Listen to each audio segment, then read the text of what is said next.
আপোনালোকে নিজৰ channel create কৰিব তো তাৰ কাৰণে আপোনালোকে এপটো খুলি লওক তো অলপমান ৰ'ব লাগিব যেহেতু সাৰ্ভাৰৰ প্ৰব্লেম আছে নতুন এপ তো হাই হৈ আছে এনেকৈ ৰখি থাকক আপোনালোকে তো আপোনালোকে মই মোবাইল স্ক্ৰীনত নতুনকৈ দেখুৱাই দিছোঁ যে আপোনালোকে প্ৰথমতে মানুহ ছবি থাকাকৈ যাব লাগিব তো ওপৰত যে কণা এটা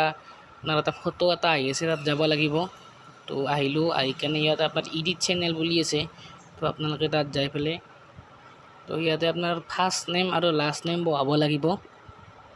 তো ওপৰত এইফালে অপশ্যনবিলাক আছে ওপৰত ফাৰ্ষ্ট নেম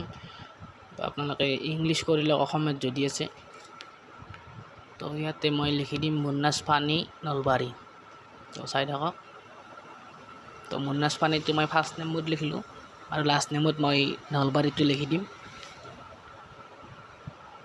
তো চাওক লাষ্ট নেম নলবাৰী আপোনাৰ ফাৰ্ষ্ট নেমতো হৈ গ'ল তো কাটি পেলাই মই নতুন কৰিব লাগিব তো মই ইয়াতে নলবাৰী কৰি দিলোঁ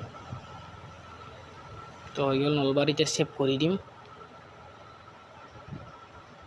তো ছেভ হৈ গ'ল তো মেল ফিমেলবিলাক হৈ আছে তো আপোনালোকে দেখিবলৈ পাইছে চেনেলটো ক্লিয়াৰ হৈ গ'ল আৰু এটা মোৰ ভিডিঅ' আপলোড কৰা আছে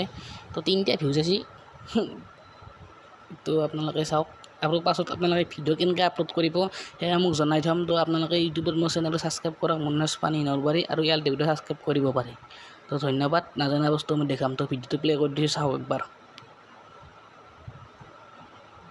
তো প্লে কৰি দিছোঁ ভিডিঅ' বাজিব তো নেটটো একদম ফাষ্ট আছে ইউটিউবৰ দৰে মোটামুটি